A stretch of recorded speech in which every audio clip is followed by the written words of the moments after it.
very own Coach Larry. This is the YouGoin'Pro podcast. This is the podcast to help athletes develop proficiency and assist in their passion for the game they love. Today is going to be a very exclusive guest, very on. This man has done it all. He's played minor league baseball. He's also a remote coach. He's a coach. He's a public speaker. The guy has been everywhere. He is a jack of all trades. Unfortunately, we are just back on the air, so I'm going to go right into it. How you doing, Mike? I'm doing great, Sylvia. How you doing? I'm good, man. We've been trying to get back on the air. I don't know what happened. I've lost the script. So just let's go. Let's just roll with it. Thanks a lot, man. I appreciate it for all the inconvenience. I want to say thank you. But let's talk about the beginning. Let's get right to the beginning. When you first started playing baseball in high school, how was that when you first started? And I know you played with quite a few talented guys but we'll get into that later. But let's talk about the genesis, the beginning of baseball in high school when you first started. Yeah, I mean, high school ball was my outlet. I had moved to a new school. My parents, my dad, and my stepmom were getting married, and we were coming into a new city together. So I was not only going to high school for the first time, but also in a new town, and so I didn't know anybody. And basketball and baseball became, the sanctuary for me that I got to go to. And we were horrible, man. Like our varsity team, I think won 4 games that year. I was on freshman. I was sitting in like the 9 hole. When I got to play, I didn't pitch that much. Like, so I was not good. And one of the things I always tell people, like my worst sport growing up was baseball. Like I ended up going professional in it. It was just by the grace of God. But I was way better at basketball and soccer by a long shot. So Wow. baseball played my freshman year. I was like hitting the bottom of the order. I played right field or something like that, and pitched a little bit, but nothing crazy. But it was after my freshman year things started to take off, Okay. just personally and on and off the field. All right. I So get that it. was a pretty special experience. I I got to get play it. my varsity that my sophomore year, and then. But what's interesting, I mean, I was a pitcher professionally, but my junior year, I only pitched in 1 game as a junior in high school. And then my senior year, I led the league in innings through 84 innings, I think. It was like top three in ERA in Northern California. So, yeah, Mike, like so where you start isn't where you finish. wait a minute. Hold on. Second. Hold on. Back up. So you're telling me that's why I like talking about the beginning because people want to hear, Yeah. oh, he played ball. No, no, let's talk about the beginning, Mike. So you're telling me this. You didn't play that. You wasn't that good the first year, okay? He says no. He's like, no. Okay. Second year, you're developing, but your junior and senior year, what happened? What made you get over the Yeah. edge? What happened? I mean, I made varsity as a sophomore only because we won 4 games the year before. Like, it's not that, not that it's easy to make it, but it's just not that hard. He said four. You're that bad, right? So, but I Oh played, my. outfield and I pitched a little bit and just, bounced around. But, I was just a hardworking guy. I come from a Okay. blue collar family, so I worked hard to do everything I could, and I think they saw that work ethic. My junior year, we didn't have a shortstop, and Okay. so, the coach was like, "Look, we got some guys that can pitch. We don't have anybody that can play short. We need you to be there." And I was like, "All right, I'll Okay. be there." Right. So I pitched in 1 game, threw, got my butt kicked, got whacked all over the yard, I'm sure. But I was, hitting in the middle of the order. I was playing shortstop. Like things were starting to progress. Okay. And then, I kept working at pitching. And I remember going out. I would throw, I'd go out by myself. I'd hop the fence in my high school, go to the bullpen. I'd set up one of these old construction A-frame signs. Okay. It was about the size of a strike zone. I'd put it right over top of home plate, and I had a bag of 10 balls, and I'd throw my bullpens because I was like, no chance that I'm not getting an opportunity. I want to Oh, be able to pitch. And so I was just willing to put the work in that it took. I And like that. I'd go home and practice in the garage, every night. I had a little window that was like a mirror because it was dark out behind it. And so I could see myself in the mirror, like throwing, right? Even though I wasn't pitching, I was doing my visualization, I was doing my dry work, all Wow. that. Yeah. Man, that's mental focus, brother. That's mental focus. Wow. I like that, Mike, because most kids don't do that. You know that, right? They're not gonna do that. They're not gonna No. go and do that. You just had a desire. I mean, I'm Yeah. thinking like, okay, your junior year, senior year. My question is this, Mike. You played the field. Which one? We know that you played pro baseball, a pitcher, but did you like hitting better than pitching? I mean, when you're hitting home runs, everything's great. But like when you're punching out, you're like, oh my gosh, I can't stand this. So, I mean, I look back, like I really enjoyed hitting a lot. Okay. But Okay. I think that where I was at personally, I wasn't truly ready to be a hitter. There was so much failure involved in it. Oh, And my evolution through life, I went through over a decade of therapy, coming out of some challenges from my childhood, from my parents going to rehab. Like, I yeah. wasn't ready to truly be a hitter because there's such a high fail rate. Right. And I think that sometimes that divides people. Like, can they Correct. pitch or hit or both? But because I was failing so much, at hitting, all I was thinking about was the negative. I wasn't Mm. thinking about the hits I got. I was thinking about the time I struck out, or I didn't move the guy over, or I didn't score the run. Hey. In pitching, you have a lot more success. Right. There's a handful of bad moments, but you go out and you just pile on success, success, Hmm. success. So I think that's why pitching really took off for me, Okay. because I was seeing a lot more success there, not just in terms of stats, but you're repeating over and over and over again a lot of good things. Right. Right. Hitting just such a high fail rate. It is. You're 1,000% correct because at the end of the day, it takes a lot for a person to become from being a hitter to a pitcher and don't Mm, hit ever again because that doesn't happen. Most guys don't do that. They like, no, I want to hit for the right. most part. But I was the opposite because I tried to pitch when I was young and I hated pitching.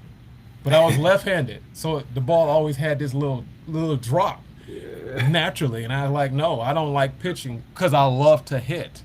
And some people, like you said, some people like the challenges, and some people just don't. But you were pretty wise at that age to understand, like, listen, I'm not hitting. I like that because most guys do not, they don't do that. Which you know Mhm. that, like that's like telling me to change my position. You be like, well, I played this position all my life, Mike. I'm not playing. You be like, Coach Mike, I'm not playing this position. I'm a shortstop because I deal with that in high school baseball. Guy Mhm. says, well, hey, I'm gonna move you over to, like you said, I'm move you over to right field. Mhm.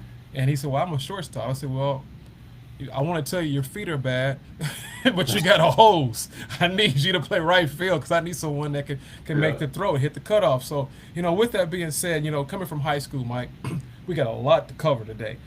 You Mhm. have been in North California. How was your recruiting process going through that process when you? I know where you went to college, but I want you to share with the audience where did you go? How did that take place? I mean, there wasn't a recruiting process. I went nowhere. I went to a Division 3. I applied to. I was a decent student, right? Okay. I'd gotten in a little bit of trouble. I got some delinquency, and I'm not gonna lie. I was, suspended from school my senior year. At one point, I got myself into some trouble, Okay. but I applied to 22 schools, and I got in, I think, 20 of them, right? Oh, And because I had decent grades, I was involved in a lot of extracurriculars, so I went from like struggling, early in middle school and things like that to like having success on the field, having success in the classroom, but also still doing the delinquent stuff and like some of the okay. bad things I shouldn't have been doing. Right. But I was in that like things just don't turn over suddenly, right? There's not a line in the sand. It takes time. It takes time. You're right. And I went through that. So I applied to schools, but I didn't get into any D1 offers. I didn't get any D2 offers, no JUCO offers, no nothing. And I Mm-hmm. was told by, is I think it's Baseball Factory. I did an evaluation with them, Mm-hmm. and they gave me like, I was a 6 out of 8. Well, one meant that you're a D1 guy and top 25 pick, and 8 meant, hey, just go home and don't play anymore. And I was a 6. Mm. So they said basically like you go to a JUCO, maybe a D3 school, but that's about it. That's your ceiling Okay. based on your talent level. Okay. Like, all right, this ain't good.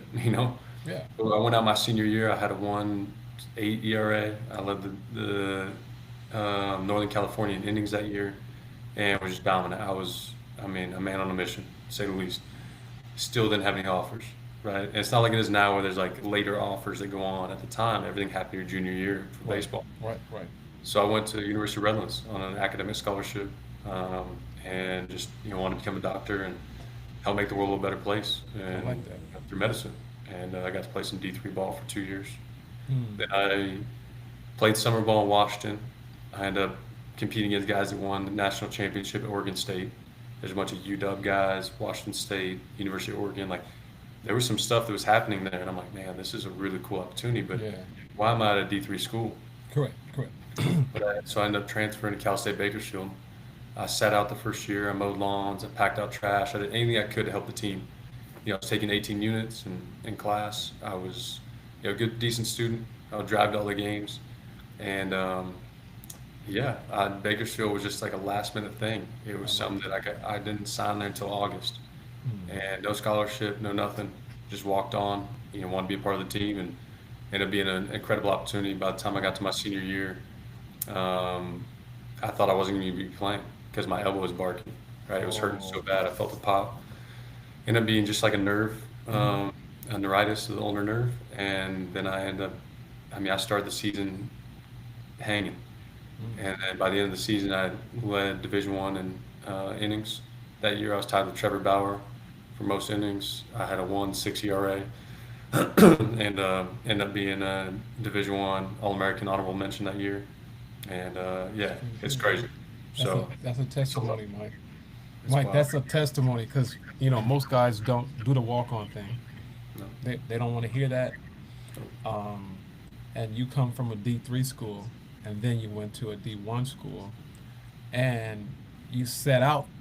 It's like redshirted, like you redshirted that year.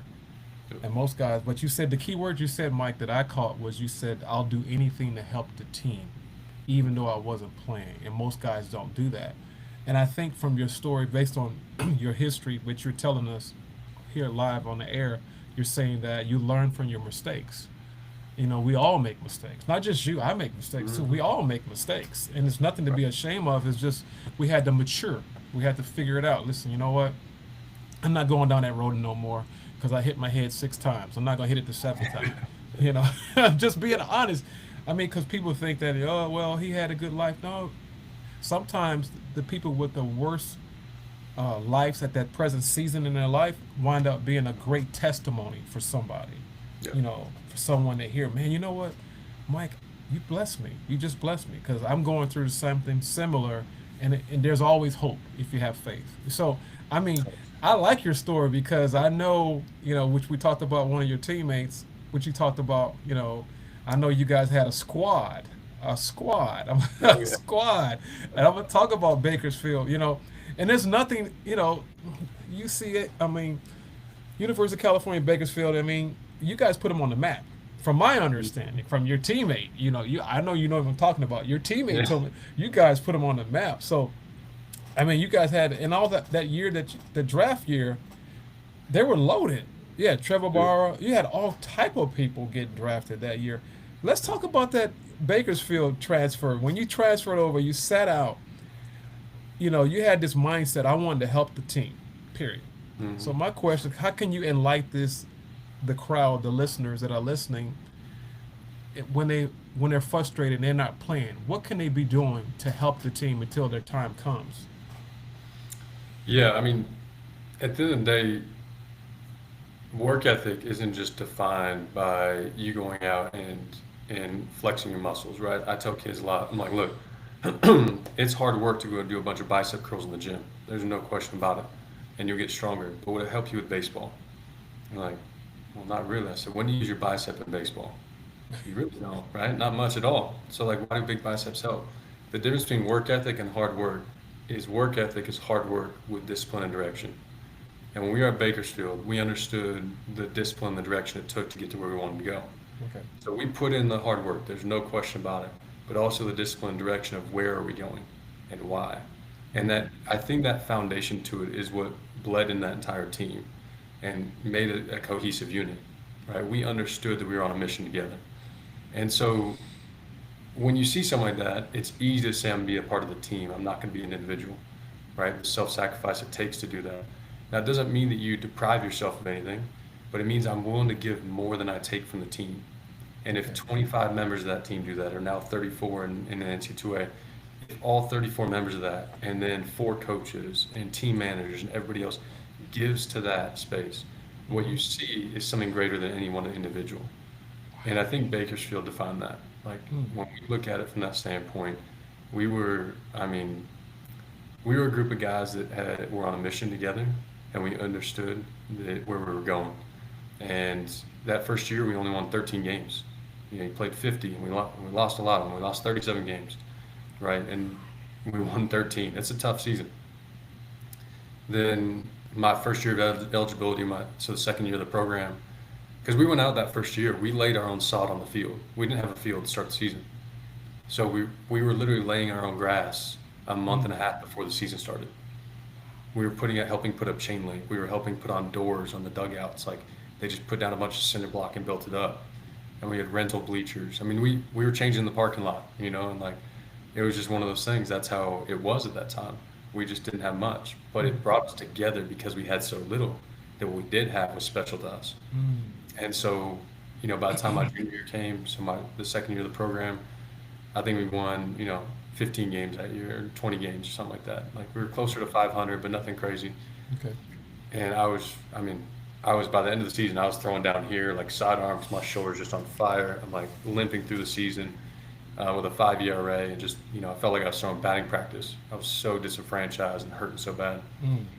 But by the time we got to that senior year, to my senior year, so 2011, and that Jamie Rodriguez, the guy that we're talking about, like we were a group of guys that believed that we could do anything, and nobody was going to get in our way.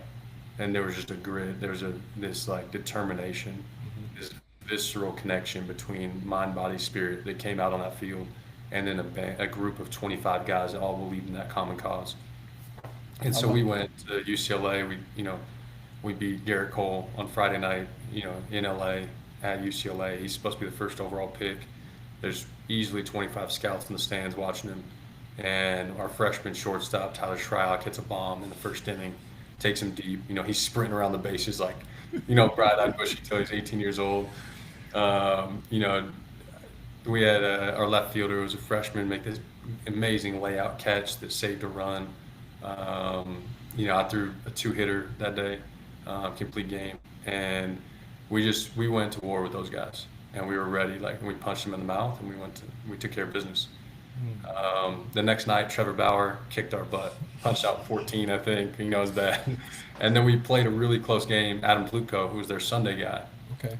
So all three of these guys end up, starters in the big leagues. Garrett Cole, obviously, huge name. Trevor Bauer, huge name. Adam Plutko, big name. And those guys were their Friday, Saturday, Sunday guys. And they got me.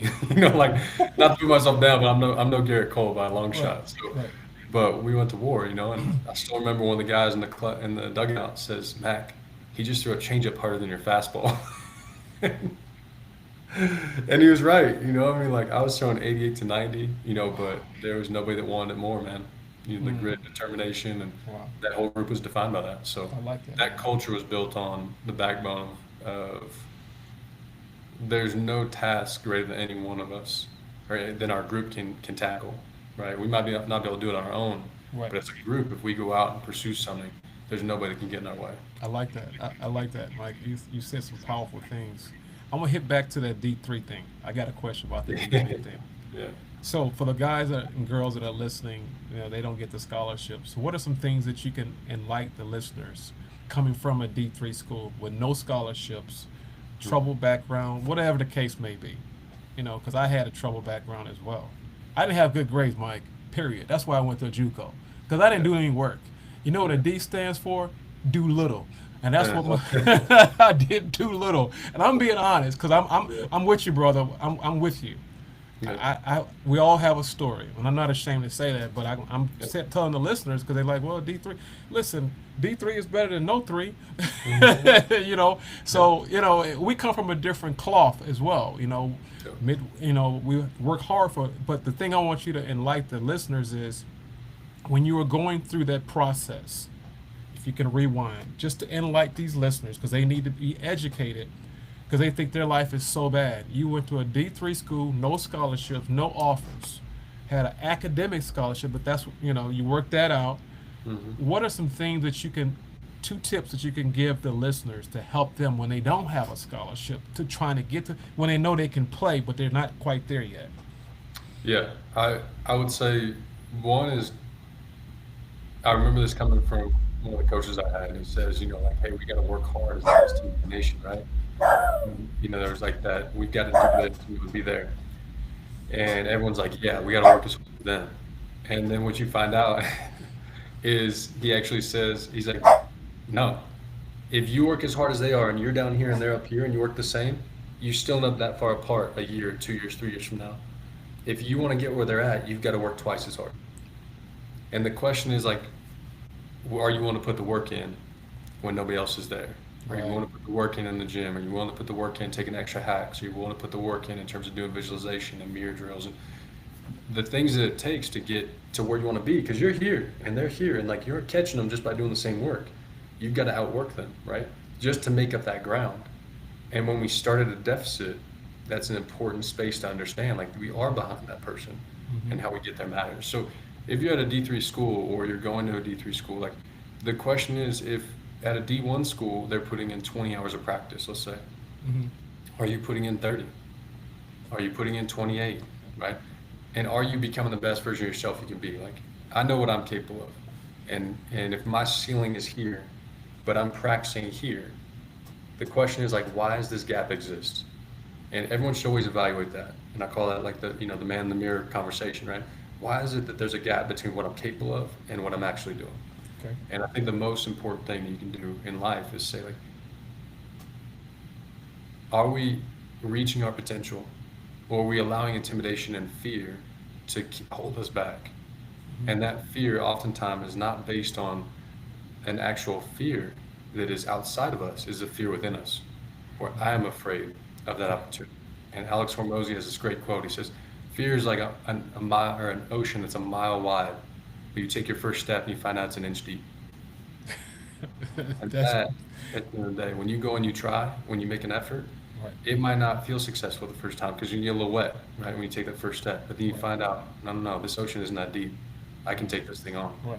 Right. And that's what happens in sport. That's what happens in your academics, in your career, in your entrepreneurship, and in life. When we go out and we say, hey, I'm going to step boldly into the unknown, we become the best version of ourselves we can be. Mike, you just said some other things based on you're deviating my questions because you're giving some power information. You talk about visualization. Yeah. I want you to elaborate because some people don't understand what that means, Mm. visualization. I know what it means, but also when you say visualization, I'm thinking about meditation. How do Okay. you see yourself? What do you see outside of the walls? So, because you talked about visualization in the beginning and you talked about throwing against a wall and Uh-huh. putting something up, because that's visualization too. But 100%. also that's meditation because you see yourself hitting the target. So, can you tell the listeners how does visualization help athletes or baseball players, or whatever the case may be? Yeah. I listened to somebody tell me or talk about meditation as there's, different types of meditation. There's like meditation in terms of quietness that we think of like that Zen state, being focused on nothing. And there's active meditation. And so I think when you go for a walk in the woods, right? You go for a hike, when you just go for a walk in the park and you put your headphones on, but you're not listening to anything, right? There's a meditation that's going on there. When you become, I think of the word I've started to use the last few years is intimacy, right? And we think of intimacy more in a romantic sense, but Right. intimacy is being in tune with, right? Okay.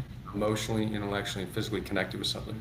When I'm visualizing, I'm intimate with my delivery. I'm intimate with the performance I'm gonna have on Friday night when I pitch, or Sunday afternoon when I get that one pinch hit opportunity that I've been Right. begging for the last 3 weeks.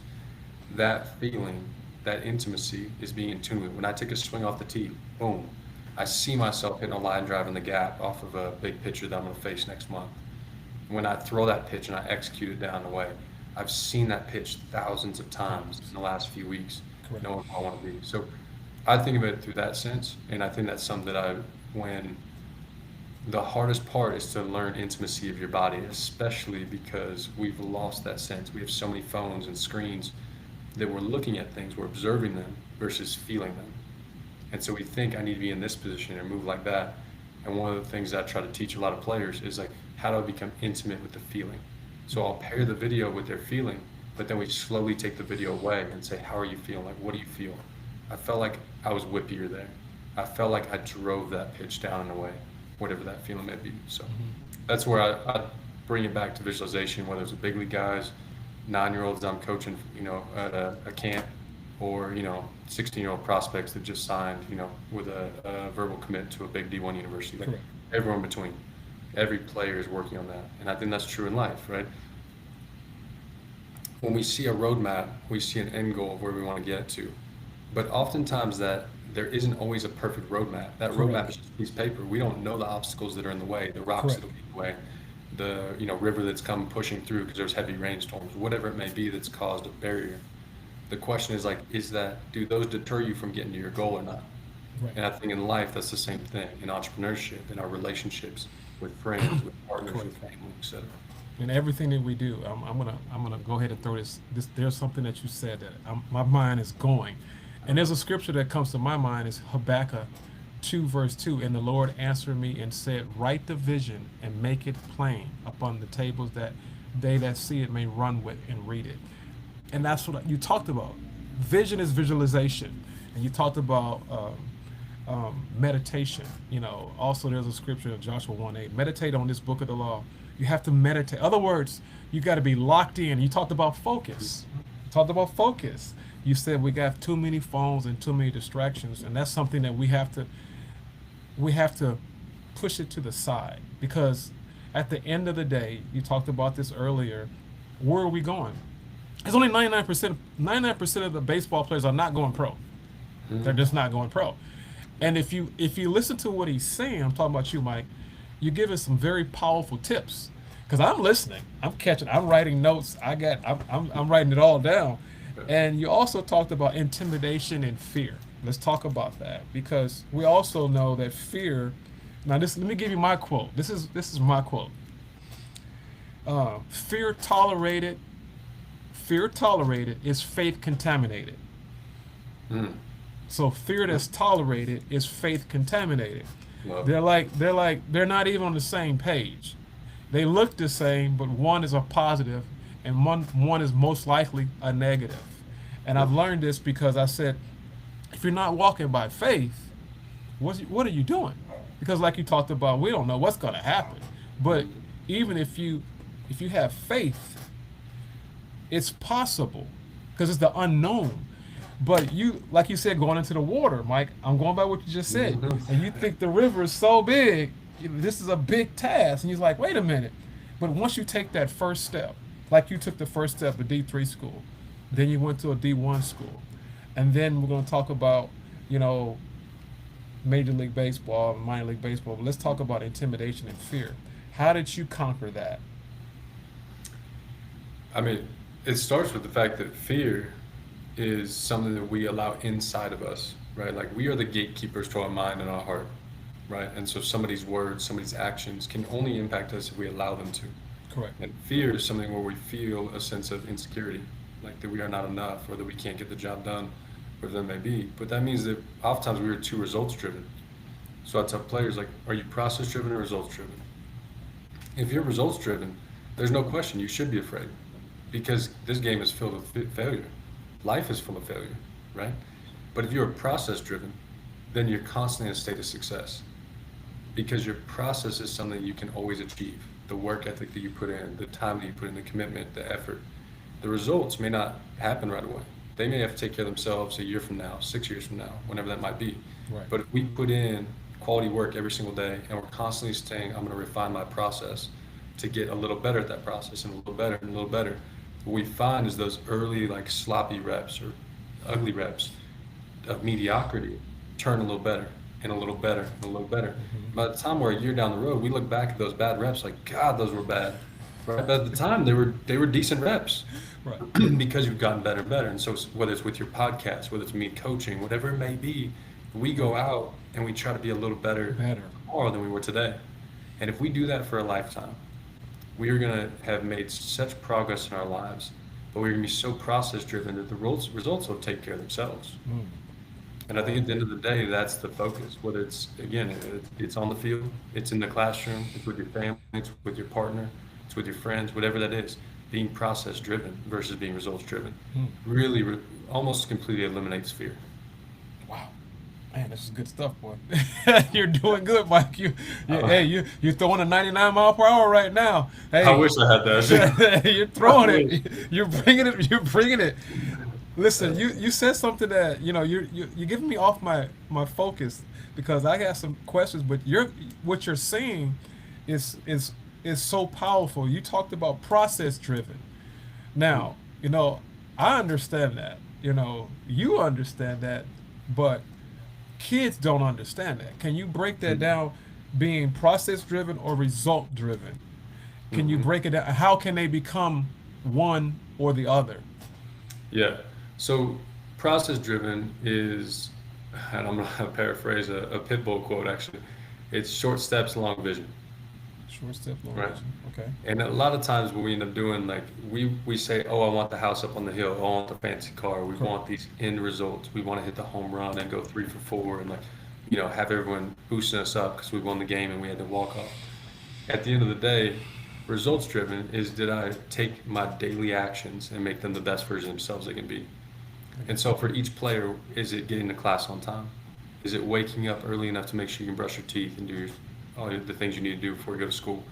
Is it making sure you got your uniform in your bag so that as soon as you go out and get done with class, you can walk right to practice, be like, hey, I'm ready to go? Is it doing everything you can to get there 10 minutes early, to put in 10 minutes of extra work that nobody else was? Like, those are process driven, right? They're little things that are actionable, that are within our control. They aren't a byproduct of the world around us. They're the man in the mirror. Right. So when I look at myself, I said, hey, did you take care of business today? Right? Did you take care of the little steps that you need to take care of? Right. And so there's a philosophy, a guy named Jeremy Zoll that was with Minnesota Twins, would send out these Sunday shares. And one of the things he said is, oftentimes we look at, the saying goes, ready, aim, shoot, right? Right. For the longest time we've had that. And Mhm. he said, I want to switch it as an organization to ready, shoot, aim. And what I realized as he was saying that, and I've adopted this now, is like, I think, if I write a book one day, it'll be called Ready, Shoot, Aim, Shoot. Because at the end of the day, we bring in information, we're prepared, right? We say, hey, I want to play baseball. I've got a glove, I've got cleats, I'm ready to jump on the field. I'm going to go out and start throwing. And then I'm going to adjust that throwing to be better and then throw some more. That's ready, shoot, aim, shoot. If we go ready, aim, shoot, we're constantly in a state of analysis is paralysis. We're waiting too long to step in that space and try. Mhm. And that's the same with any journey. That's the same with any entrepreneur. What did every entrepreneur in the world say? Just start. Yeah. Yeah. Just Start. Fear of starting is the Yeah. biggest barrier to entry for almost everyone. Yeah. And so we all have excuses for why we're sitting on the couch. It's cold out, it's hot out, like whatever it is, it's snowing out. Like, but I know people, I've seen catching drills from a good friend of mine that does catching stuff, the catching guy online. He's literally got videos of guys in the snow doing blocking drills. There's no excuses there. That is a process-driven I person, right? like it. I They're saying, like all it. right, let's get to work. I And they're like blocking it. drills in the snow, right? They literally shoveled all the snow out of the way. It's freezing cold out, and that's what they're doing. Wow. So they don't have a perfect facility to go to or anything like that. That process-based approach is not focused on the goal of being like, I'm gonna be JT Realmuto, Right. right? But instead, I'm gonna be somebody that goes out and gets my work in every day, no matter the elements. Because what that is teaching you is something that'll transcend baseball. Right. It's teaching you work ethic. It's teaching you the grit and determination to do something even when obstacles are in your way. Because there's going to be rocks, there's going to be flooded roads, there's going to be rivers that are in your way. But are you determined enough to get to your end goal in terms of the process to get there? I like And say, hey, okay, something's in the way. No worries, I'm going to figure this out. It might take me a little longer, but I'm figuring it out. Right. Right. And that's true in life. I like that, Mike. You basically giving life skills. It's just life skills, And I think personally, that baseball is one of the best sports that teach you life skills. That's just my opinion. Even though I'm a little biased, and you are too. But I know baseball, like you said earlier in the podcast, you talked about this. You're gonna fail because you've made a choice either to be a hitter or to be a pitcher, and you talked about that.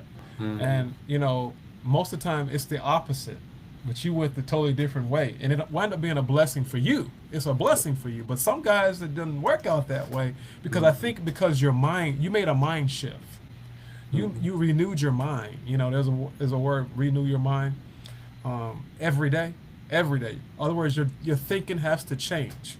Yeah. Be not conformed to this world, but ye transformed by the renewing of your mind. Make it a daily sacrifice. And it's a sacrifice to do that, Mike. There's so many obstacles, so many things that's hitting us every single day. But I want to talk about that because, now let's go from college to pro. You have jumped from, your story is remarkable.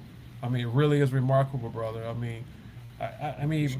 I really want to say that even though your birthday's on the same birthday as mine, so we're like brothers. We cooking together now.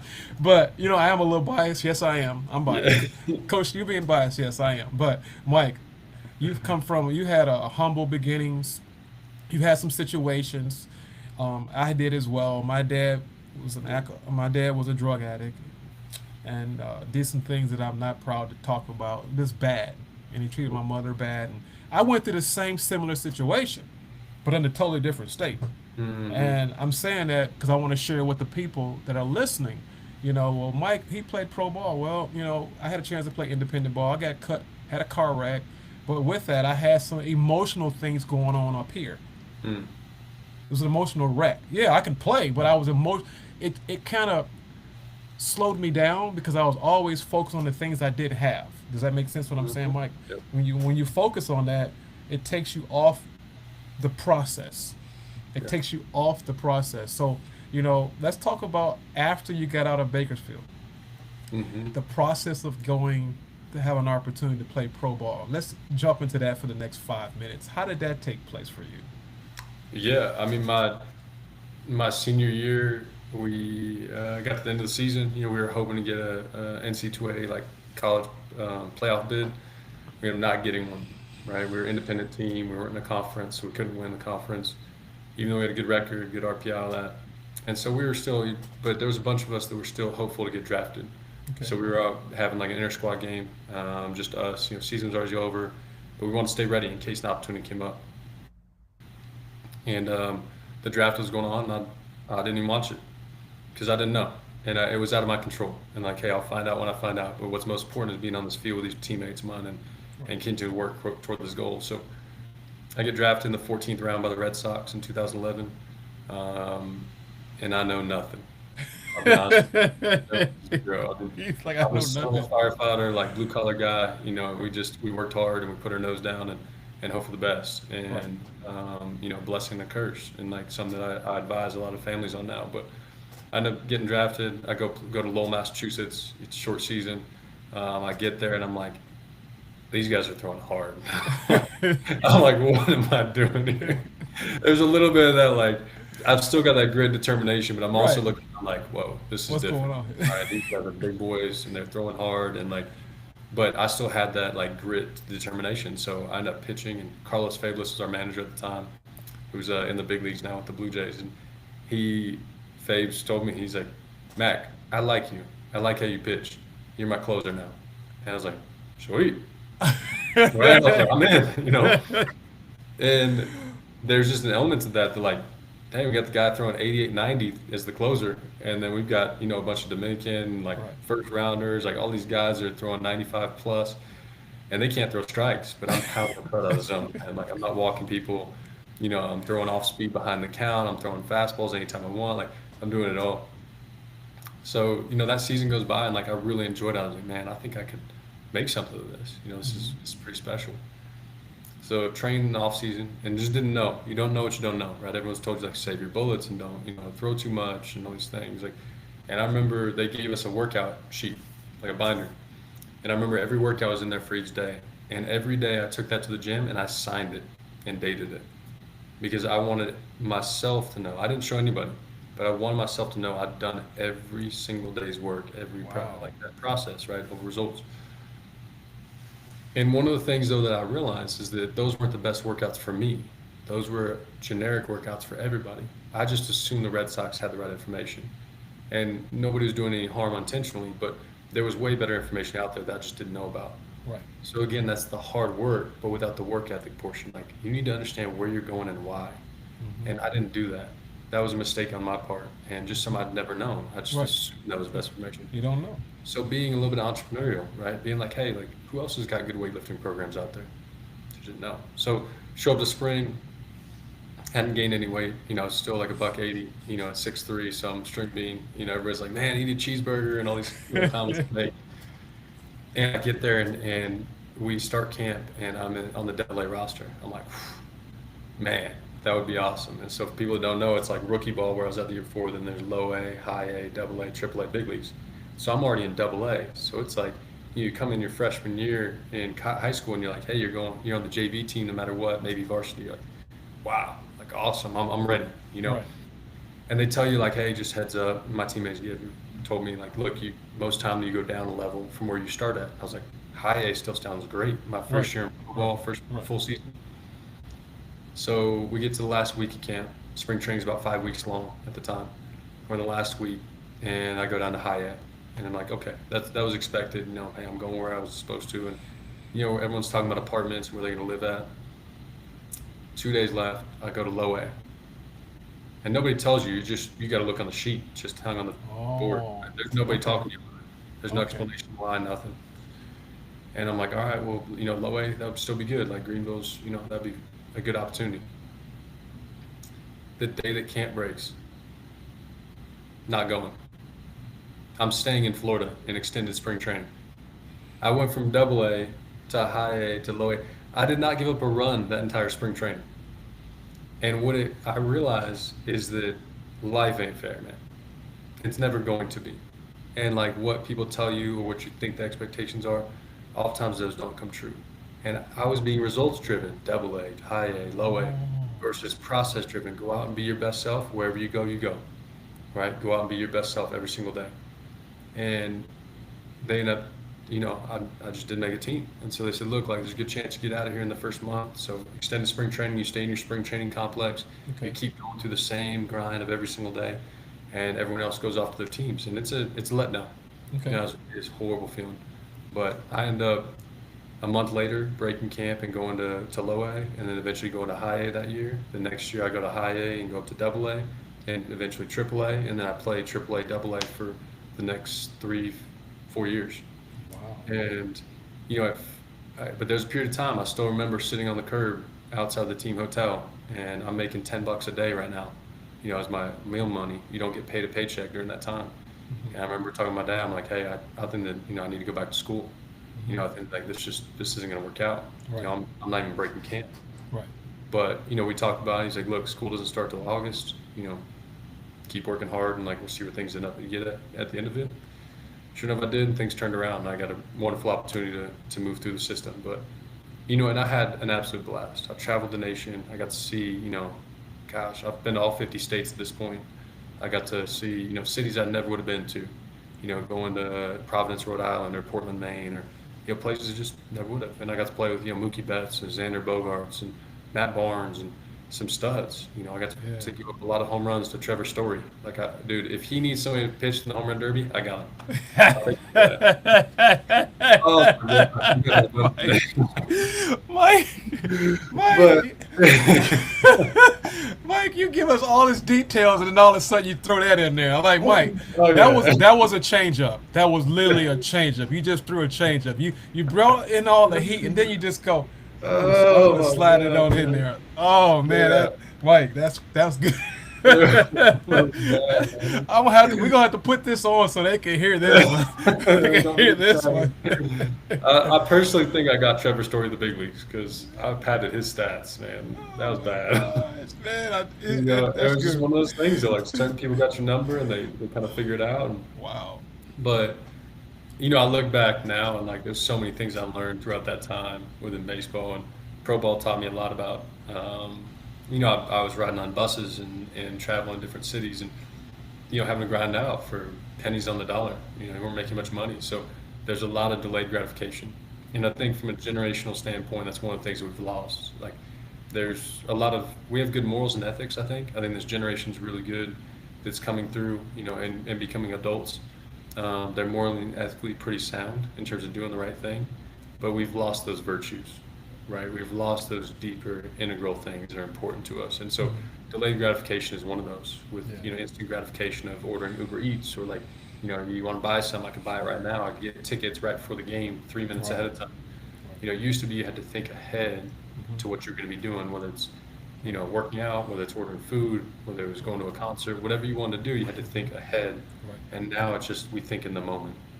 And I think that's a challenge for a lot of us. So Well, that's something I've definitely learned a lot of.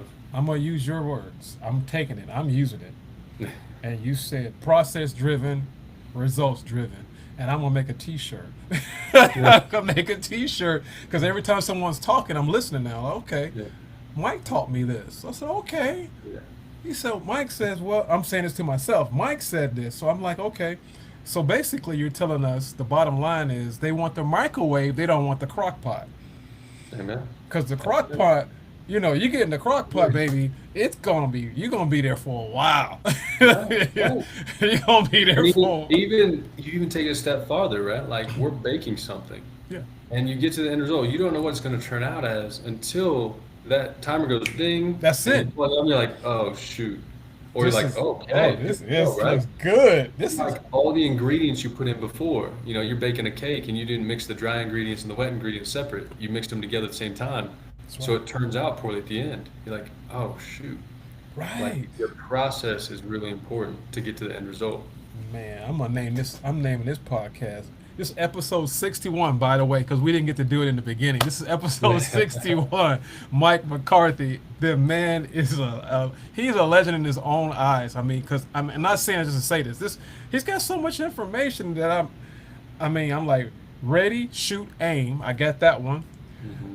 Process driven, results driven, and this is the one, visualization. Now, I think about that because I read the word, but when you said visualization, you just kind of I'm like, okay, that's basically vision. What's your vision? What's your goals in life? And I'm hoping these people that are listeners are listening and they're trying to get a vision. And it's never too late. I'm putting that out there for the guys that listen, girls and guys that listen. It's never too late to go out there and have a vision.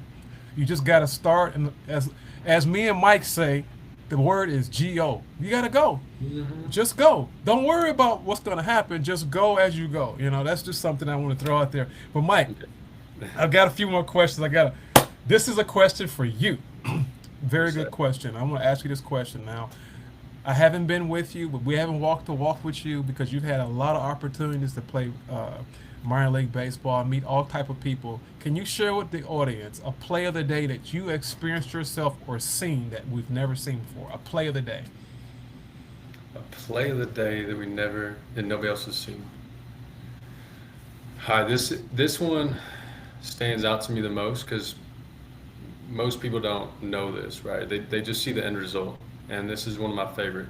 So I played a lot with Mookie, right, over the years, Mookie and I Betts? still remember Mookie Betts, right? Okay. So Mookie is his first year. He's 18 years old, didn't hit any home runs. He hit like 270, and he thought about quitting. He thought about, man, I just don't think this is working for me. Like, thought about going back to play basketball at Tennessee, like, and obviously, like, we all have different thoughts. We're 18, 19 years old, and we doubt ourselves all the time. Like, is this the right path? So went through kind of multiple years of playing with Mookie, and I remember Pedroia signed this big contract, right? So Pedroia was second baseman for the Red Sox, and Mookie played second base. And he wasn't playing short. We had a big D1 first round pick as a shortstop, and so Mookie, I remember at the end of the year, had his agent send him an outfield glove, and we're like, man, what are you doing? He's like, yeah, I just when I'm just shagging, like we got extra time, we're not taking ground balls, all that stuff. And I was like, what the heck's he doing going to the outfield? Like, you're an infielder. Like, that's your value. That's where you're at. That's Right. your prime spot. So I think this is 2014, I believe. We're in Portland, Maine in Double-A, and Mookie starts practicing in the outfield a little bit because Pedroia had signed this big contract as a second baseman. So it's like, hey, there's a very clear person that's up there for the next 9 years in the way.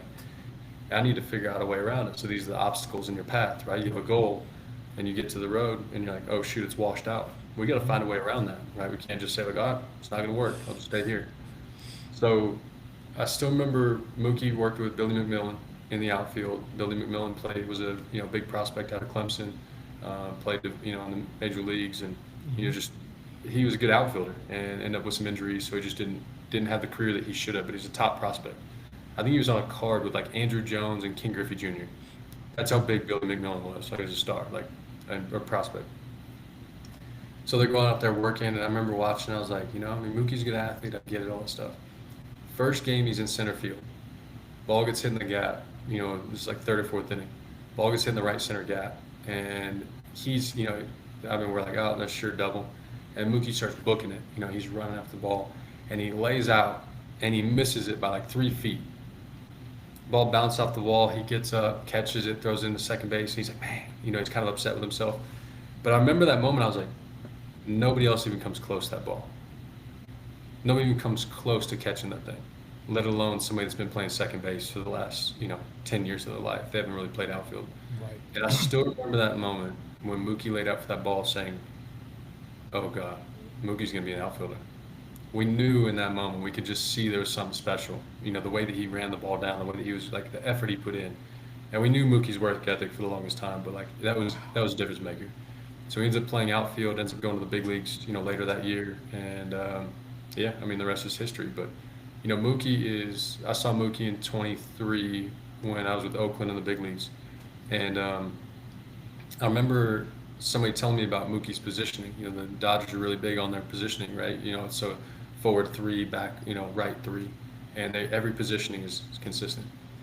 And one of our data analysts told me, he said, Mike, what's interesting about Mookie, if you look at his starting points in the outfield, it looks like a checkerboard because he is so consistent in being in the right spot each time. He doesn't get stuck in the middle. He doesn't go like 2.5 instead of 3. Right. He goes forward 3, left 3. He goes back 4, right 4. Whatever the grid is system that the Dodgers are using, he's on that. So sure enough, we're sitting in the outfield and I watch him. I'm like, wow, he's pulling his card out. And this guy's making hundreds of millions of dollars in his career. And he's looking at his card, sure enough, left 3, back 3. Like he goes exactly the same spot and is creating a trail on the grass of marks because he's so consistent in his positioning. That's the attention to detail. Like nobody sees those things.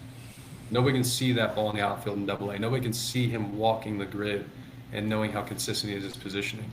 But that's Mookie Betts, and that's Wow. the person. That was a wealth of a play of the day. A wealth of play of the day. I was like, because you start thinking about what you just said, because, from before we started, I started listening to you talk, and I said, he's detailed. He knows, he's a very detailed guy. This is the type of guy I need to listen to because you'll say, hey, nope, go left. Yeah. Stay here. Go right. And we need people like that because at the end of the day, we need each other. Like we talked about this in the beginning. We all need each other. And we talked about this in the beginning, but that was very good at play of the day. I want to talk a little bit about your coaching, having an opportunity. How was it? I just want to know the opportunities you've had. How has God opened up opportunities for you from being a player? Did you want to be into coaching? Let's talk about, did you want to be a coach? Or did you want to go back and just do whatever? I mean, I'm just asking. Yeah. 2016, I'm coming out of Sierra del Sol High School, continuation school in Bakersfield, California. Okay. And it's December, right? It's about two weeks before Christmas, and maybe 3 weeks because they're still in school. And I'm coming out of the school, and I remember, I just got done talking about facing adversity and how like diversity defines us and where we go in our path, right? And like my favorite quote is Martin Luther King, like, you're the ultimate measure of man, not where he stands in moments of comfort and convenience, but controversy and chaos. So I'm coming out of school and I'm, having just given this speech and all that stuff, and I see this 617 number pop up. I'm like, that's a Boston number. Like, they never call this time of year to wish you a Merry Christmas. Mike. I'm like, I answer the phone. It's like, he's like, hey, this is Ben Crockett. He's the farm director. And I'm like, hey, Ben, what's going on? And he's like, not much. How you doing? So I'm like, man, I'm getting released. I already know. Like every game I played in, I knew there was a chance I was getting released. I knew I was always the 25th man on the 25-man roster. That every offseason could be my last one. And we don't get to choose our last game, right? The game does that for us. And in that moment, I was like, well, if I'm getting released, I'm at least making sure pour it on it. He knows I'm a good guy. So Right. I was like, I was just talking about adversity and, how we face challenges in our life, all that stuff to the high school students. And he's like, Mac, that's really good. It's not surprising that's what you're doing. I do want to give you a heads up. We're going to give you a release. And, that we appreciate all the time you've put in the Red Sox over the years. We just want to say thank you. That's it. And all of a sudden now your career's over. Now I thought maybe, okay, well, I'm going to go out and find another team to play for. Right.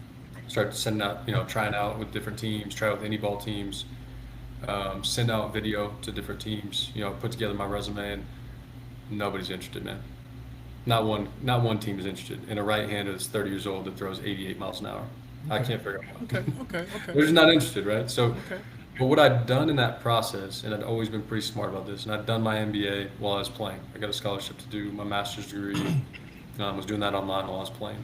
Smart But move what I right away. realized, when I send these emails out to each team to see if they're interested in me playing for them, I'm gonna put my resume together like I'm a coach. So I built my resume and I attached it. And resumes are a big deal. Like they're one sheeter that you can look at. And sure enough, I put that out there and I sent it to 29 teams, right? Because Red Sox already knew me. I needed to talk to the other 29. Not much. I didn't get any responses. I don't think anybody emailed back. And they just that's how it was. That's just how things go. But I eventually got a message from a guy named Matt Peabody of the Dodgers. He says, "Hey, Mike, we're looking at getting names and doing pre-interviews for coaches that people may be interested in coaching in the future." I was like, "Yeah, I'd be interested." We were on the phone for 2 hours, just talking about life, just talking about coaching, just talking about different things. And Matt was an intern with the Dodgers, but the fact that I took the time with him and he took the time with me, he says, "I'm going to send your name in to our front office because I really think you could be a good option for us going forward." I was a pre-med undergrad, I had the MBA, and then I had playing experience. And we didn't know the game was going to go so analytical and biomechanical like it is now. So I end up, I get a text from a guy saying, "Hey, Mike, this is Gabe Kapler. Do you have time to answer a few questions?" And I'm like, man, like what? At the time, I had an account. I was doing sales.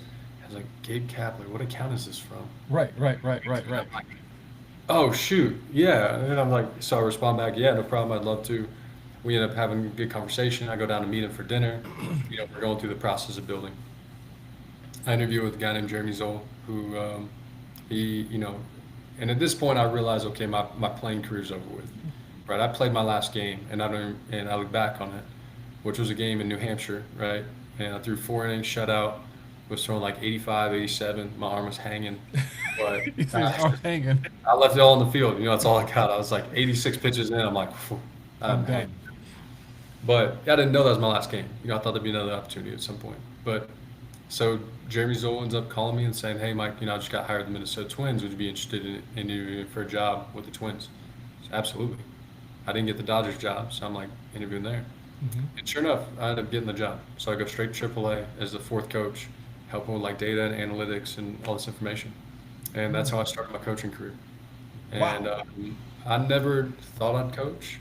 I always thought that I wasn't good enough, that I didn't have enough. Like imposter syndrome was a big part of that, because all my coaches had big league or had these huge big league careers. They Right. played 3 years in the big leagues or they won 14 games one season. How am I supposed to hold a light to that? Right. But sure enough, I get an opportunity to coach, and I just started learning. I delve into the information, I delve into the data, I delve into understanding more, and got an opportunity to coach for 2 years in AAA as a fourth coach. Coached as a co-pitching coach for 2 years, and then pitching coach, and then eventually went to the big leagues. Good, man. So, Congratulations yeah. on Well, on your journey. Your yeah. journey has been a journey, for sure. It's not linear. It's like the stock market, right? Like the trend line might be like this, but it's like this. Yeah, it's In going those up and down. downstrokes, it feels like the end of the world's coming. But knowing that, short steps, long stride, like over the Right. course of the trend line, it's like this. Hmm. And it may be like that. It may Right. have a trend line with a bump in it. But how you handle adversity defines you. Right. And you made that mind shift. It's a shift. You made a shift. You're like, no, it's back when you were a little boy. Back when you were a little boy, you was going through adversity. It kind of Hmm. it molded you to be the man you are. Yeah. So now you're like, okay, all right, I've been through this. All right, let's get this off. I'm ready to go. And you're like, all right, let's pull up the sleeves. I gotta get dirty. And you've learned how to do that in a positive way, and Yeah. be effective, so people can see that the God is working inside of you, so everyone else can see the fruits of your labor. Right. That's how I have to put it. I mean, I speak too, and I haven't been as uh, consistent, but I do. I've spoken many times. Um, but I'm gonna talk a little bit about your other transition, being a speaker. Mm. Now, you come from high school. We know about the high school, D3, D1, uh, putting a field together at Bakersfield, doing all that kind of stuff, playing against Trevor Bauer and all these other guys. Now, then you get drafted, which you had no idea you get drafted. You about as green as the grass. You're like, Okay. what's going on here? And then you thought you go, then you're like, you look at these other guys pitching harder than you. And you're like, whoa, what? Am I in the right spot? I'm just paraphrasing. Am I in the Yeah. right place? And then you go through that, and you play several years in the minor league, and they give you this rendezvous. You go from double A, then you go back down to high A and low A, and then you're on the side of the road, and then Yeah. It's a roller coaster. Bottom line, it's a roller coaster, an Yeah. emotional roller coaster. But I'm very grateful to God that God sustained you and kept you on solid ground. No matter what the adversities you had to go through, but you're on solid ground. You're still living by the grace of God. He's kept you Mhm. up, and I want to give God praise for that. But I want to talk about your speaking. Then we're going to close it Mhm. out. How did this speaking thing come apart? I mean, you and also, by the way, listeners, this is episode 61. Mike McCarthy, um, the man with all the talents. By the way, he does analyticals with baseball. He does all this other technical stuff with baseball. We haven't even had a chance to tackle yet. So let's talk about this speaking, because you speak very fluent and very crisp when you speak. Let's talk about how did you jump into the speaking thing before we close it out. So I was some. I appreciate the compliment. It was very nice of you to say. The irony is that I had oral tumors as a kid, and so I had 3 surgeries over the course of 2 years to remove tumors out of my face. And so I have a big scar over here. I don't have much feel on the side of my face. Um, and so I've actually always struggled with like malfunction in my mouth, basically, right? So when I learned to speak was actually not because I enjoyed it. I was always shy in front of class. I never wanted to get up in high school in front of people and talk. Was always pretty quiet, things like that. But I joined the student athlete advisory committee in college. And my junior year, I started running my mouth about all these things that we could be doing, how good this group could be, and all this stuff. So when it came time to elect the president and the vice president, all these people, like everyone said, Mike should be president. And almost unanimously, they were like, you should be the president of the Student Athlete Advisory Committee. So this represents all the student athletes at the college, right? So we had Okay. 300 student athletes, and I was going to represent all of them to the president of the university, to the provost, to anybody else that had questions or thoughts, et cetera, working with athletic director. And I was like, I don't know what I'm doing. I realized I overspoke a little bit in these meetings. So I still remember being in the gym at the university, and all my teammates, fellow student athletes, the front office or the administration's there, and they're introducing the athletic director. It's like the first, meeting of the year when everyone comes in August. And as I come walking in, they're like, "Oh, Mike, good thing you're here. Like, you'll be up third, whatever it was." And I was like, "Third for what?" They're like, "To speak." And I was like, "To who?" And they're My- like, no. I was like, what? And they're like, yeah, you just introduce yourself, talk about, what you have planned for the year and all that stuff. I'm like, You're like, huh? I had no idea that I was gonna have to do that. And I'm thinking to myself, this is not a good idea. But sure enough, I said, okay, now's your wind the road, right? Go right and run, go left and go toward it, right? And just like, Ryan Holiday, the obstacle is the way, right? So whatever gets in your way, that's where you need to go, right? We don't run from stuff. My- And so I get up there and I'm sweating bullets, I'm like cold and hot at the same time. I have the flu. You're like, no, you're just nervous, man. And oh my I ended up speaking. I'm sure it was horrible, but like, I got up and I did it. I stepped Good. into the man in the arena speech, right? Like you step into it and, It's it's good. the person who tries is the one that matters. So that was my first time speaking. And then what I started to realize, like, hey, like, this is a challenge in my life that I need to work towards. So I started any opportunity to speak to kids, to community groups, et cetera. Like, hey, I'm in, I'll try it. And it was a great challenge because nobody knew that I had surgeries on my face and that like I struggled so much with that for so long. And so that's why sometimes like my voice goes up and down a lot. That's why sometimes I mumble a little bit, and I really have to be conscientious of it. So I end up the guest speaking thing started with a classroom in Bakersfield, the one that I was telling you about earlier. I ended up going to speaking teacher there. He's like, "Look, I'd love for you to come speak to my class." So I started speaking there, and then it turned into bigger assemblies and bigger events. And so then just this past week, I had 400 kids that were packed an auditorium out at a high school, the high school I went to, and spoke to them, and it's been great. It's Wow. it's not idealistic. We start off with a little bit of idealism. Here's a picture of me, and this is what people think of my life, and then we shift immediately to like real life stuff. Yeah. And so I talk about going through struggles as a kid, talk about going to therapy and struggling with my own mental model and emotions, and challenges that so many kids are going through, but they just keep it hidden because all we see is their Instagram or their Facebook or whatever, these idealistic versions of ourselves versus the real world version. Mm-hmm.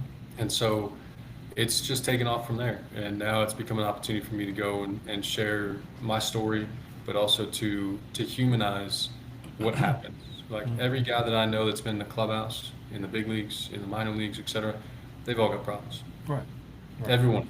Right. None of them is living a perfect life, no That's matter right. how much it looks like it on TV That's right. or their Instagram or anything else. They could be making $1 million a year and they're still miserable, That's it. right? Amen. Happiness doesn't come from, again, the results. It's from the process. It's from what's within. And these are matters of the heart that matter far more than what's presented on our Instagram or our social media. And so, yeah, keynote speaking has become something I'm really passionate about. Being able to just help young people, especially young men, step in and be the best version of themselves they can be. And so a book I read by Richard Reeves is called Of Boys and Men, and it's one of the best books I've ever read. But Okay. it explained to me what was going on with young men and what we needed to do to provide leadership. So, You said boys and men, Mike? Of Boys and Men, yep. One more. I got two more questions, but I want to give you another shout. You didn't ask for this because I'm always listening. I'm always thinking at the same time. But anyway, for the people that says that they have issues, a lot of people have issues. We all have issues. There's nobody perfect. I have issues as well, but God uses you, even though He used Moses in the Bible, because Moses had a speech impairment as well. And so I'm saying that because people says, well, I have a problem. I got this. Well, God's never lost a fight. He's undefeated, and He's the creator of all. And I'm using this for example because when you said you had an issue, you had a cancer or a tumor, and how God's still using you as a speaker, and God uses Moses. So now I'm gonna start calling you Moses when I talk to you. So like, okay, and that's a compliment. That's a huge compliment. Because they use Moses, he says, he gets slow to speak, and God says, and Moses says, I'm not a speaker. I'm paraphrasing. Moses said, I'm not a speaker. My lips are uncircumcised. In other words, I don't have the words to speak to people. So as you were talking, I was thinking about Moses in the Bible, how God used Moses, same as you. With that being said, I just wanted to get that out there.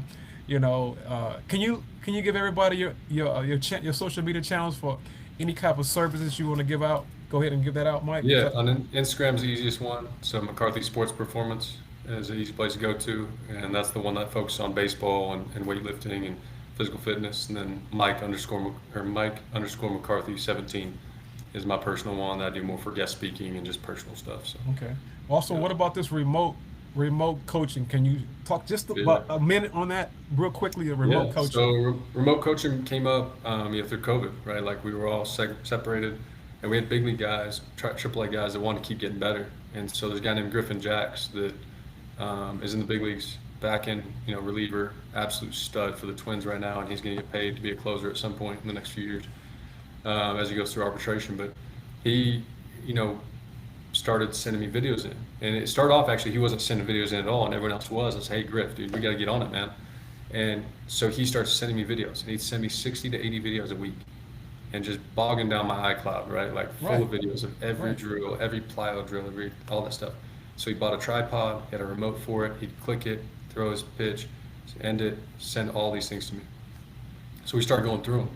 Well, Griff went from throwing 88 to 91 in 2019 and 2020 to now he's had the largest velo gains the last 3 years in a row in the big leagues. From 2022 to 2025, he's had the largest velo gains, or 2024, excuse me. And so what I realized, like, we can do all this stuff from remote. And obviously Zoom, just like you and I are connected from across the nation. We can connect around the world. When I interviewed for that job with the Twins, I was in Argentina on WhatsApp. Technology is incredible. It can be an absolute resource for us. So remote training was based off that experience with Griffin Jacks, and realizing that there's a lot of opportunity for me to help people that may not have had access to help before, or to get better information. So now I was on a Zoom call yesterday with a big league player, going through his ground force data, going through his Kinetrax data, which is like kinematics and biomechanics, all of his ball flight stuff off TrackMan. We're able to now start to say, hey, we can bridge the gap. It may not be as good as in person, but it's still 90% of the way, and that's way better than zero. And so, as you talked about, D3 is better than D nothing. You know, You remember that? exactly. I'm not breaking that one. That's the same thing with this. Remote coaching is an opportunity for us to bridge that gap. So I built out a huge drill library that's got, hundreds of videos that are in it at this point that allow access for people to look at different things, Okay. get remote training, get breakdowns, even short form, 10, 15 minutes, use a on-form platform and able to walk through, hey, here's what you're struggling with, try to do this. And we're just seeing guy after guy come back being like, dude, I'm up 2 miles an hour in the last week just from, the cues that you gave me and the adjustments. So it's been a huge blessing. Something I wish I had as a player. And so Yeah. now I'm getting to give that to other people. That's good, man. That's very good. I've got something that I always give out. I know that you love Martin Luther King because you talked about Martin Luther King like before we got on the show, and you talk about Martin Luther King. So he may be one of your guys that you really appreciate and you like because you always talk about him. So you're gonna appreciate what I'm about to give you, which we know this is February. In the United States of America, we celebrate Black History Month. So I usually do it's called a true triple play. And what is a true triple play? Basically, it's going to be the truth about one player that we don't know about. It's going to be three things. So that's the triple. Three things, but it's going to be the truth. His name is Monty Irvin. He was inducted to the Hall of Fame in 1973. He was a left fielder. He played back when it was like the Negro Leagues. He was born February 25th, 1919, Mike. January 11, 2016, he died. So he was around a long time. With that being said, he was a right-hand hitter, right-hand thrower. He also played several years, but I'm going to give you some stats. So for the guys that don't know, his name is Monty Irvin. He hit 305. He also played his last appearance, Mike. He played for the Chicago Cubs September 30th, 1956. Also, he only hit 140 home runs, but it's 140 home runs. He had 694 runs batted in, and he played. Also, he was a four-time Negro League All-Star. Also, he played in the MLB All-Star game in 1952. Also, he was a world champion for the Negro League in 1946. He also played in the World Series in 1954, and he's a three-time Negro National League batting champion. He also played for the Giants, San Francisco Giants. They retired his number 20. His name, again, is Monty Irvin.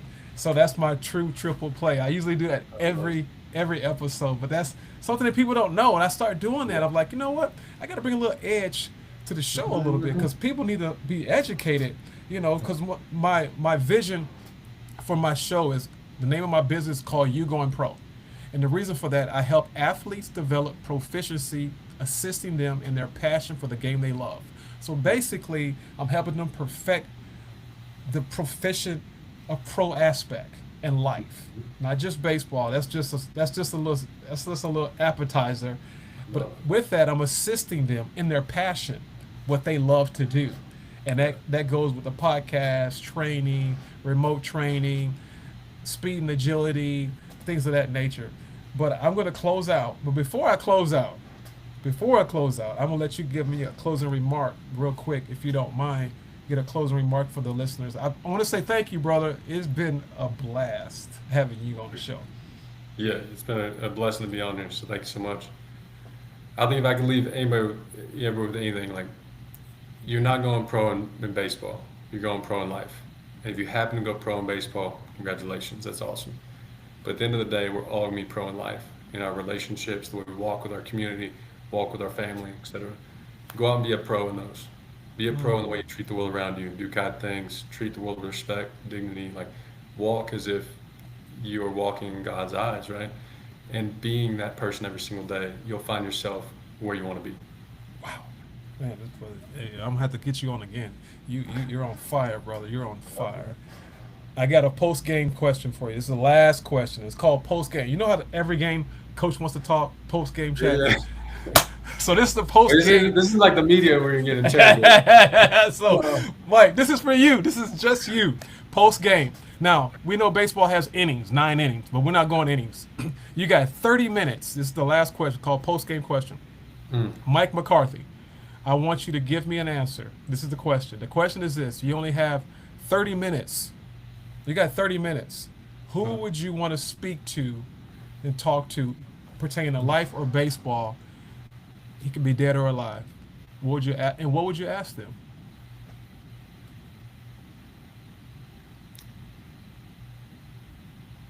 I mean, I think Martin Luther King would be that guy, right? Like, What I tell you? I'm sure that's not surprising. That's I mean, surprising. just the journey to be a black man pre-segregation, to have become a doctor, and or to have got his doctorate, to then go through segregation, to be so profound that in moments of wanting to be angry, in moments of wanting to lash back and scream and yell and throw things, to have bricks thrown through his home and to be treated the way he was, but to still walk with such dignity, respect, and love for the world around him. And he wasn't asking for any advantage; he was just asking for equal opportunity. And at the end of the day, like I would love to have a 30-minute conversation. Like, how in the world did you do that?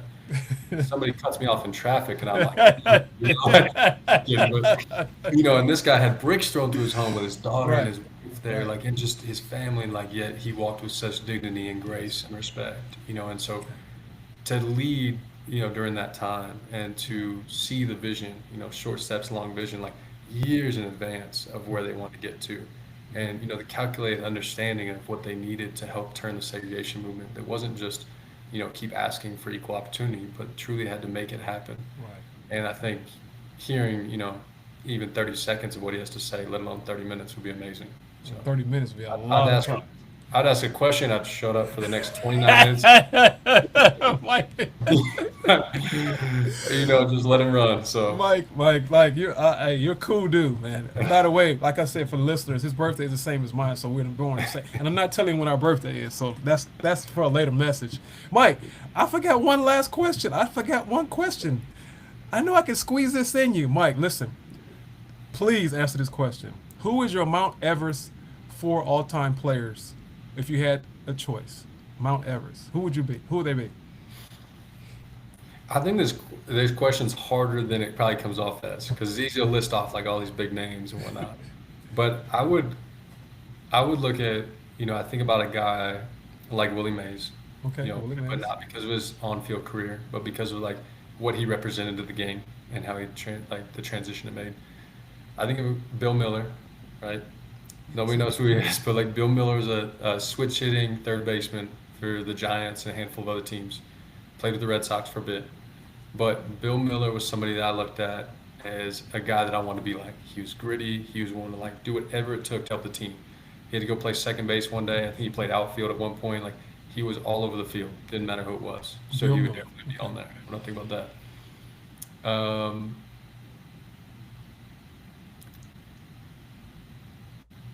I think of yeah. I look at David Ross, not because Oh, he was a manager, okay. but I still remember we were in the bullpen. I was a backup player with the Red Sox. I was coming over to a big league camp for spring training. So you Okay. got the big league game going on. I'm coming over, and you're like, "Hey, just stay out of the way." You're kind of like a freshman coming up to varsity to run like the Right. bases for the team. Right.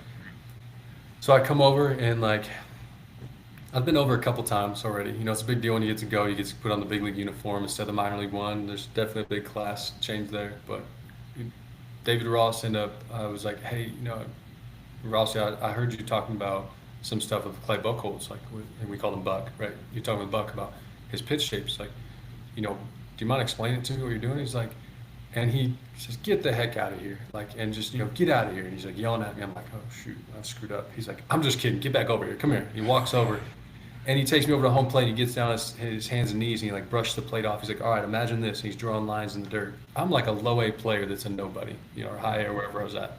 And David Ross got, 8, 10 years in the big leagues. That right there meant more to me, but also was symbolic of who David Ross is. So he would definitely be on Okay. there. One more. I think of those three guys. I think that I would put as a kid growing up, I'll put Mark Kotze on there. Mike, And who? Mark Kotze. So Mark like played at Cal State Fullerton. He was a two-way guy, and then he was just one of those gritty, grindy guys. And so I actually got to coach with Mark in 2023 in Oakland, and seeing it firsthand, hearing it firsthand, hearing the mentality, the underlying piece to who he is. We're very different people, but also have very similar underlying grit and like cloth that we're cut from. We just approach the game differently and bring different resources to the table, which is a great thing. But Kotz is one of those guys I remember watching when I was a kid in Oakland, and just the classic guy that would run through a brick wall for you type of player, and it didn't matter what it was, he was going to do whatever it took. And so, I would think I would put him on those top four. So those are my guys. Wow. Those are guys I've never, well, I heard of a couple guys, but Yeah, the last one I never heard of before, but I'm quite yeah, sure I trust your judgment. And for the people that have been listening to our show, the You Going Pro podcast, we've had the very own Mike McCarthy, episode 61. I mean, if you want to get any services, his Instagram is McCarthy Sports Performance. You can check him out as well. He's got quite a few great things he's doing over there. Also, with that being said, I want to ask the question I always ask the listeners, has always been always on the show. Where are you being led? I ask every listener, where are you being led? Where are you being led? You can either be going. There's a direction. What direction are you going? Where LED? And he's like, Coach, what does that mean? L stands for listen. Listen. God gave us all 2 ears, and faith comes by hearing, and hearing the word of God. And the reason I say that is because there's a lot of talking, a lot of chatter going on, a lot of voices. But God gave us 2 ears for a reason. If we use our ears more, we can be able to execute, which that stands for the E. E stands for execute. Execute on everything that you listen to, because faith comes by hearing, but faith does not work unless you activate what you just listened to. So that's execute, which leads me to the last letter, Mike, and that's D. What does D stand for? Dominate. God talks about that in Genesis 1:28. He talks about how he created us in his image, and he created us to dominate over every creeping thing upon the face of the earth. So this is Coach Laurie, very own Savell, very own Mike McCarthy, episode 61. It has been a blast. This guy is incredible. I appreciate it, man. Through all your uh, situations you've been through, adversity you've been through, ups and downs. You've been through the ready, shoot, aim. I'm looking at my notes. There's no intimidation. There's no fear factor. Also, process driven or result driven. I have got a lot from this. I do this often. I do this pretty much. And it's been a great time with you, man. God bless you. And I appreciate it. God bless. Never stress, Mike. God's got you. You're going to be fine. Take care. Love you, brother. appreciate you, brother. Thanks so much. You're welcome, man. Have a great day. Bye-bye.